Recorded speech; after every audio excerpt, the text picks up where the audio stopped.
আসসালামু আলাইকুম রহমতুল্লাহ। Dhaka Chittagong highway road. আমি আসি এখন ফেনী। আপনাদেরকে একটি জিনিস দেখাচ্ছি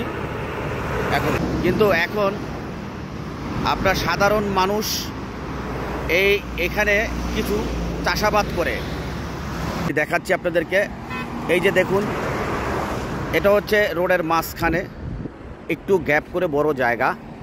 এখানে এই যে দেখুন, এক কৃষক ভাই এখানে সবজির চাষ করছে। খুব ভালো লাগতেছে, সবজির চাষ করতেছে মাছ বরাবর সব জায়গায়। চমৎকার ভাই এখানে চাষ করতেছে এবং আরও অনেকে অনেক জায়গায় চাষ করে। তবে এইগুলো খুব ভালো একটা জিনিস, ভালো একটা পজিশন নিজেদের খাদ্য তৈরি করার জন্য। দেখুন শাকগুলো, লাল শাক রোপণ হয়েছে এখানে। এটা কি শাক ভাই? মূলা শাক। তারপরে আপনার লাউয়ের গাছ, এরপরে আছে আপনার আরও অনেক রকমের আইটেমের আপনি আছে। পুঁই শাক আছে, ডাঁটা শাক, এটা হচ্ছে ডাঁটা শাক। এখানে আরও আছে সিম গাছ, দেখছেন খুব সুন্দর সিম গাছ। এই যে আলু গাছ, এগুলো হচ্ছে আলু গাছ, দেখছেন আলু গাছ। দেখেন নানান ধরনের পুঁই শাক, লাল শাক, মূলা শাক, সব ধরনের শাক সবজি তৈরি করে। এরপরে হচ্ছে এটা হচ্ছে পাট শাক। দেখেন চমৎকার একটি পাট শাক, আপনি না দেখলে মিস, কথা বুঝছেন? আসলে অসম্ভব, খুব ভালো লাগছে। এটা হচ্ছে পাট শাক, এত সুন্দর সবুজ কালার পাট শাক, আসলে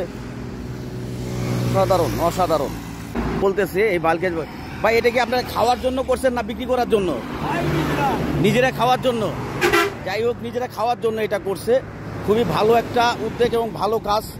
আমার রোডের মাঝখানে যেহেতু জায়গা পড়ে আছে, চাষবাস করে নিজেরাই খাচ্ছে। খাওয়াটা এটা আসলে জিনিসটাই খুবই একটা ভালো উদ্যোগ। যাই হোক, সে যে পরিশ্রম করে এই যে চাষবাস করে সে যে আপনার এই রোপণটা করছে, এটা নিজের পরিবারের জন্য। অনেক জায়গা থাকে না, জমি থাকে না, যে কারণে যে সেখানে সরকারি জায়গা কিছু জায়গা পেলে তারা এই কাজটা করে তাদের নিজেদের পরিবারের জন্য আপনার খাদ্য সংগ্রহ করে। যাই হোক, আমি আপনাদেরকে ভিডিওটা দেখালাম। রাস্তায় যে রোড, ঢাকা চিটাগাং হাইওয়ে রোডের মাঝ বরাবর আপনার আইল্যান্ডে যে শাকসবজির চাষ করা হচ্ছে, চাষাবাদ করা হচ্ছে, এরা নিজেদের খাওয়ার জন্য, নিজেদের জন্য, বিক্রি করার জন্য না। হয়তো কেউ শখের বিষয় যদি একটু কেউ চায়, তাহলে সেটা তারা দিয়ে থাকে, না করে না।